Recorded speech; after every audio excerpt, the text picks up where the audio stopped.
آپ کی ذہانت، آپ کی حکمت عملی دیکھیں، معاہدے کی شکیں جو میں نے نکات پڑھے آپ ان پر غور کریں، کس طرح آپ نے ان کو ایک طرح سے باندھ دیا تھا اور اپنے آپ کو مسلمانوں کو اور اپنے آپ کو وہاں پہ ایک مضبوط کر لیا تھا، ایک جیسے قلعے میں آپ آ گئے تھے، اور اس میں اللہ کا بھی خیال رکھا، اسلام کی روح کا بھی خیال رکھا، اور عدل و انصاف بھی اس میں نظر آ رہا تھا۔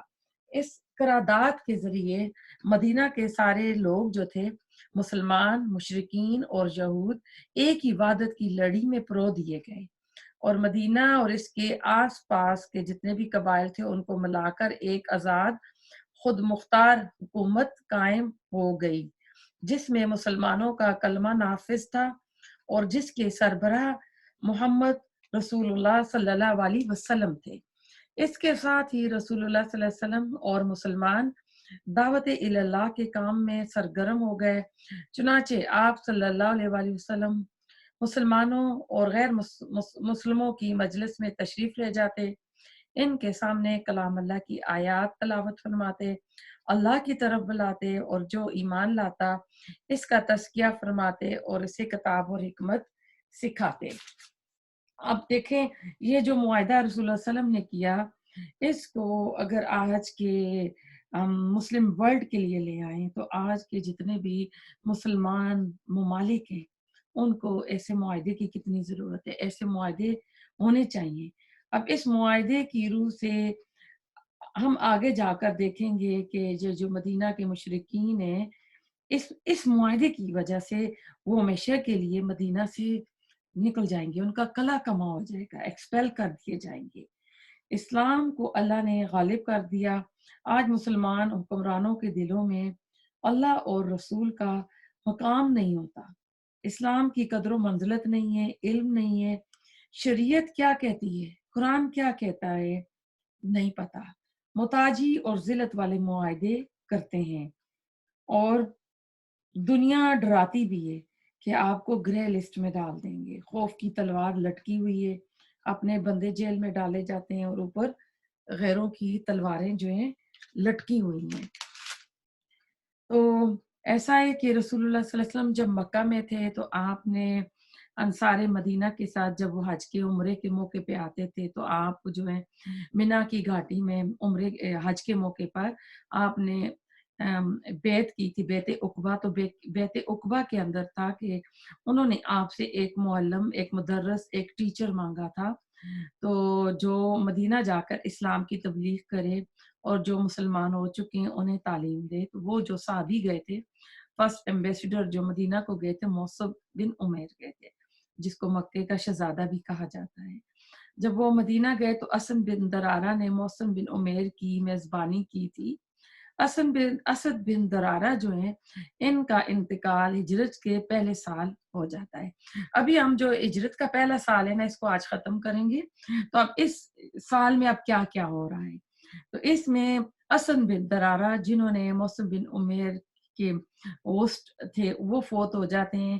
یہ بنو نجار کے قبیلے سے تھے جو رسول اللہ صلی اللہ علیہ وسلم کے دادا کا ننیال تھا۔ آپ شروع کی کلاسز کا چلے جائیں تو اس سے آپ کو یاد آ جائے گا، شیبہ جو تھا ان کا ننیال تھا۔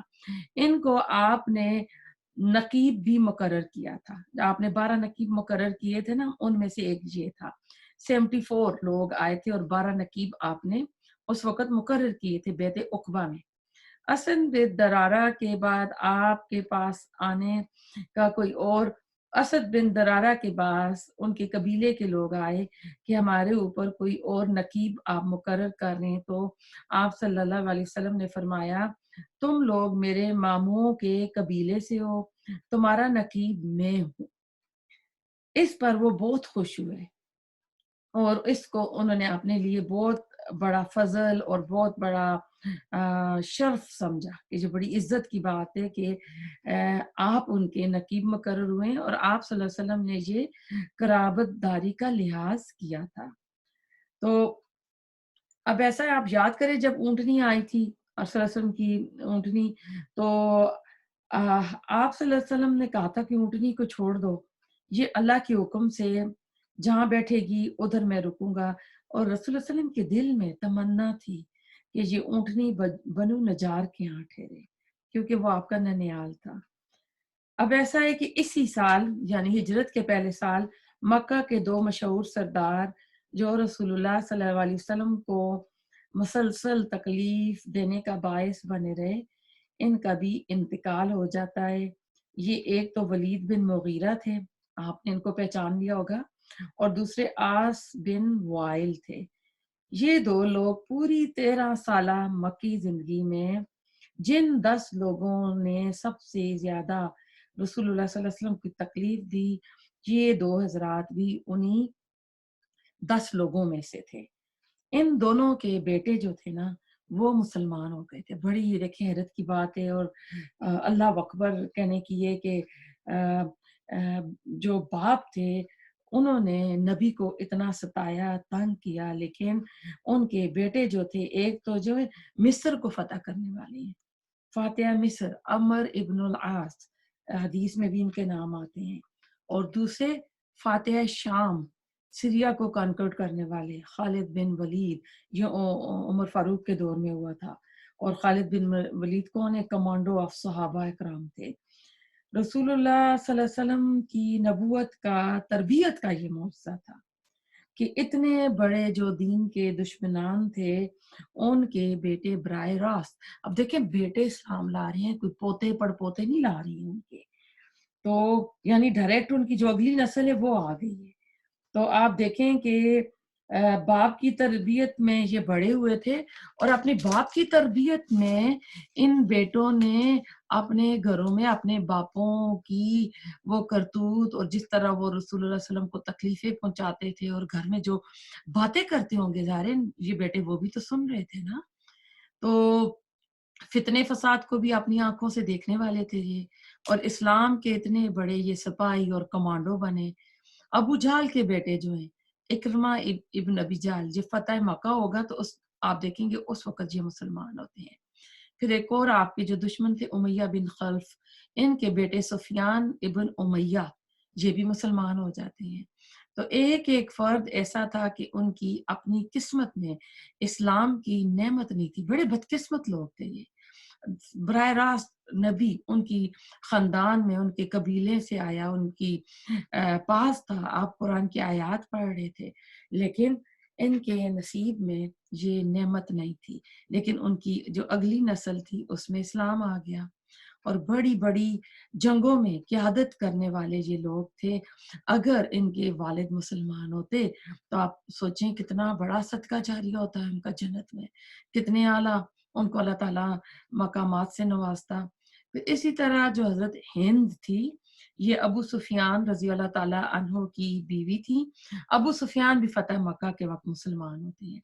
ہر بار جو ہیں یہ آ رہے ہیں مکہ سے مدینہ جنگیں کرنے کے لیے۔ اور خالد بن ولید کے لیے تھوڑی بات کر لیں کہ خالد بن ولید نے کوئی جنگ نہیں ہاری تھی۔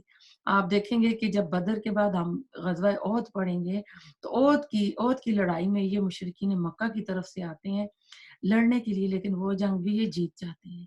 تو انہوں نے کوئی جنگ ہاری نہیں تھی، یعنی کفر میں جنگ لڑی وہ بھی جیتی، پھر مسلمان ہوئے تو اسلام کو انہوں نے اتنا فائدہ دیا۔ خالد بن ولید صلح حدیبیہ کے موقع پر مسلمان ہوں گے۔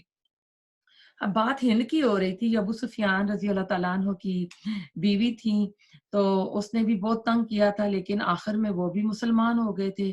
یہ امیر معاویہ رضی اللہ تعالیٰ عنہ کی والدہ ہیں، اور حبیبہ جو رسول اللہ علیہ وسلم کی زوجہ تھیں، جو کہ اپنے ہسبینڈ کے ساتھ حبشہ چلی گئی تھی ہجرت کر کے۔ جب وہاں گئی تو ان کے جو شوہر تھے وہ مرتد ہو گئے تھے، وہ اسلام سے ہٹ گئے تھے۔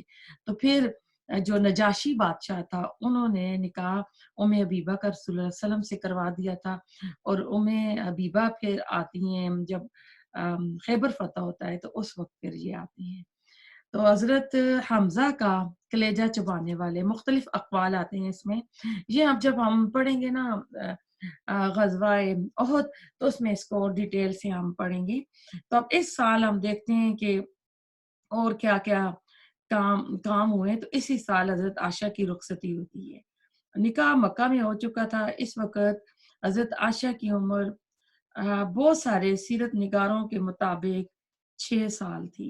رخصتی کے وقت 9 سال تھی۔ اس میں جو مورخین ہیں، تاریخ لکھنے والے اور جو سیرت نگار ہیں، وہ کچھ کہتے ہیں کہ 18 سال کی تھی اور کچھ یعنی 12 سال کا بھی کہتے ہیں۔ تو ایسا ہے کہ واللہ عالم، ایسا ہے کہ اسی سال مشہور واقعہ بئر روما جو کنواں عثمان غنی رضی اللہ تعالیٰ عنہ نے خرید کر مسلمانوں کے لیے وقف کیا تھا، آپ نے وہ خریدا۔ تو ادھر ایسا ہے کہ جن دو باتوں کو اپنی شہادت کی رات، جس دن اپنے عہد خلافت میں ان کو بلوائی آ گئے تھے مارنے کے لیے، کیونکہ قرآن پڑھ رہے تھے، فَسَيَكْفِيكَهُمُ اللَّهُ کی آیت پہ روزہ رکھا ہوا تھا، تو اس دن ان کو شہید کر دیا گیا تھا۔ تو اس وقت انہوں نے بلوائیوں کو واسطہ دیا تھا کہ یہ بحر روما تھا، جس کا میٹھا پانی تھا، جو کسی یہودی کی ملکیت تھا، اور یہ ایک واحد کنواں تھا وہاں پر جس کا پانی میٹھا تھا۔ تو یہ عثمان غنی نے خرید کر دیا تھا مدینے والوں کو۔ تو اس یہودی نے وہ کنواں جو تھا نا بہت مہنگا بیچا تھا۔ آپ صلی اللہ علیہ وسلم نے فرمایا تھا جو اس کنویں کو خرید کر عام مسلمانوں کے لیے وقف کر دے گا، ان کو اور ان کو مفت پانی دے گا، تو میں اس کو جنت میں چشمے کی ضمانت دیتا ہوں۔ سبحان اللہ۔ عثمان غنی رضی اللہ تعالیٰ عنہ کو 2 سعادتیں نصیب تھیں، اور دونوں پر جنت کی ضمانت تھی۔ پہلی آپ کو یاد آگئی ہوگی مسجد نبوی کی۔ ایک تو یہ چشمہ جو ایک کنواں خرید کر دیتا، تو چشمے کی آپ کو یعنی بشارت دی گئی۔ دوسری مسجد نبوی کی زمین کے جب توسیع کر رہے تھے تو 7 ہجری کے اندر مسجد کو ایکسٹینڈ کرنے کا فرمایا گیا، تو جو زمین خرید کر مسجد کے لیے وقف کرے گا، رسول اللہ علیہ وسلم کہہ رہے تھے کہ جو زمین خرید کر مسجد کے لیے وقف کرے گا، اس کے عوض جنت میں اس کے لیے رسول اللہ صلی اللہ علیہ وسلم یعنی اس کے لیے جنت میں اس کا گھر ہوگا، محل ہوگا۔ رسول اللہ صلی اللہ علیہ وسلم نے زمین کے مالک سے کہا تھا کہ اگر وہ زمین مسجد کو دے گا تو جنت کی ضمانت ہے، لیکن اس کی مجبوری تھی، اس کے پاس کوئی اور یعنی آمدنی کا ذریعہ نہیں تھا، اور یعنی فیملی والا تھا، تو بیوی بچے تھے، تو اس کو تھا کہ معاوضہ مل جائے تو اچھا ہوگا۔ تو آپ غور کریں کہ رسول اللہ صلی اللہ علیہ وسلم نے کیسا ماحول بنایا تھا۔ ایک عام شخص بھی اپنی رائے کا اظہار کر رہا ہے، کوئی زبردستی اور کوئی چیز نہ تھی، اختیار کے اظہار کی آزادی تھی۔ رسول اللہ علیہ وسلم کے اخلاق عالیہ کا نتیجہ تھا کہ اس شخص نے بھی پرواہ نہ کی کہ میری اس بات سے آس پاس والے لوگ کیا تاثر لیں گے۔ یعنی اس نے کہا تھا نا کہ میں اپنی زمین ایسے نہیں دوں گا، حالانکہ نبی صلی اللہ علیہ وسلم نے تو اس کو جنت کا یقین دہانی کرائی تھی، کہ ضمانت دی تھی کہ اگر تم یہ دے دو گے مسجد کو، یہ والا اپنا گھر، تو ہم تمہیں جنت میں گھر کی ضمانت ہے۔ لیکن اس نے بھی یعنی ہچکچائے نہیں، انہوں نے بھی بات کی کہ نہیں، مجھے نا کچھ اس کے بدلے میں معاوضہ چاہیے، کہ میرے اہل و عیال ہیں ان کے لیے مجھے چاہیے۔ تو یہ دیکھیں کہ رسول اللہ صلی اللہ علیہ وسلم کے یعنی آپ نے اتنا پیارا معاشرہ بنایا تھا کہ رائے کی آزادی تھی، اور ہر بندہ جو کہنا چاہتا تھا کہہ سکتا تھا، اس کو نہیں تھا کہ جی میرے ساتھ والے کیا کہیں گے۔ تو شاید ان صاحب کو یقین تھا کہ وہ جنت میں محل بھی مل جائے گا اور دنیا میں زمین کی قیمت بھی مل جائے گی۔ تو اس وقت حضرت عثمان غنی کو یہ شرف حاصل ہوا کہ انہوں نے وہ زمین خرید کر مسجد نبوی کو دی تھی۔ تو اگلی کلاس میں ہم جو سیکنڈ ہجرت کا دوسرا سال شروع ہوگا، تو اس کے بارے میں ہم پڑھیں گے۔ ربنا تقبل منا انک انت السمیع العلیم وتب علینا انک انت التواب الرحیم، سبحانک اللہم وبحمدک، نشہد ان لا الہ الا انت، نستغفرک ونتوب الیک۔ السلام علیکم ورحمۃ اللہ وبرکاتہ۔